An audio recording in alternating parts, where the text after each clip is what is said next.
एक बार फिर से देश में चुनाव होने जा रहे हैं। अभी लोग हरियाणा और जम्मू कश्मीर के विधानसभा चुनाव नतीजों की बात कर ही रहे थे कि 15 अक्टूबर यानी मंगलवार को केंद्रीय चुनाव आयोग ने महाराष्ट्र और झारखंड के विधानसभा चुनाव का ऐलान कर दिया।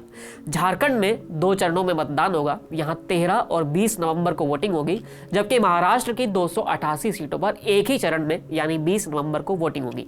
इसके बाद 23 नवंबर को दोनों ही राज्यों के नतीजे भी आ जाएंगे। झारखंड में अभी हेमंत सोरेन की अगुवाई में इंडिया गठबंधन की सरकार है, जबकि महाराष्ट्र में एकनाथ शिंदे की अगुवाई में एनडीए की सरकार चल रही है।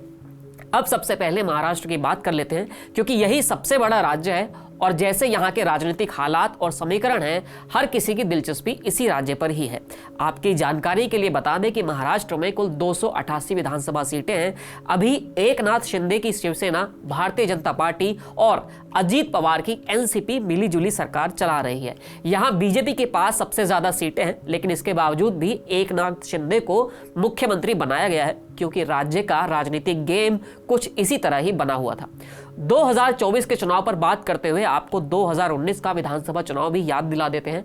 पिछला चुनाव बीजेपी और शिवसेना ने एक साथ लड़ा था, लेकिन चुनाव नतीजों के बाद मुख्यमंत्री पद को लेकर विवाद हुआ और दोनों दलों का रिश्ता टूट गया। बीजेपी ने पिछले चुनाव में 152, शिवसेना ने 124 और बाकी एनडीए के साथियों ने 12 सीटों पर चुनाव लड़ा था। जब नतीजे आए तो बीजेपी को 105, शिवसेना को 56 सीटें मिली थी।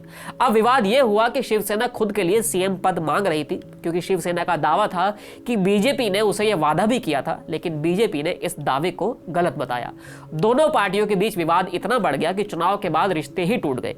जब शिवसेना एनडीए से अलग हुई, तब महाराष्ट्र में एक नया गठबंधन बना, जहां शिवसेना कांग्रेस और एनसीपी के साथ मिल गई और फिर उद्धव ठाकरे राज्य के मुख्यमंत्री भी बन गए।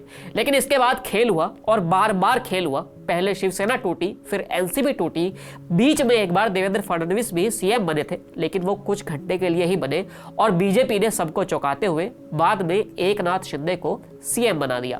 यानी आप ये कह सकते हैं कि पिछले और अब के चुनाव में महाराष्ट्र में जमीन आसमान का अंतर आ चुका है और यही वजह है कि हर किसी को इन चुनाव का इंतजार था। इंतजार इसलिए भी था क्योंकि लोकसभा चुनाव में जिस तरह बीजेपी के खिलाफ पूरे देश में गुस्सा दिखा और कांग्रेस का प्रदर्शन कुछ हद तक बेहतर हुआ, इसके बाद लगा कि महाराष्ट्र में बीजेपी और एनडीए के खिलाफ भी गुस्सा है और इंडिया गठबंधन जनता के इसी गुस्से के भरोसे सत्ता में वापसी का दावा भी कर रहा है।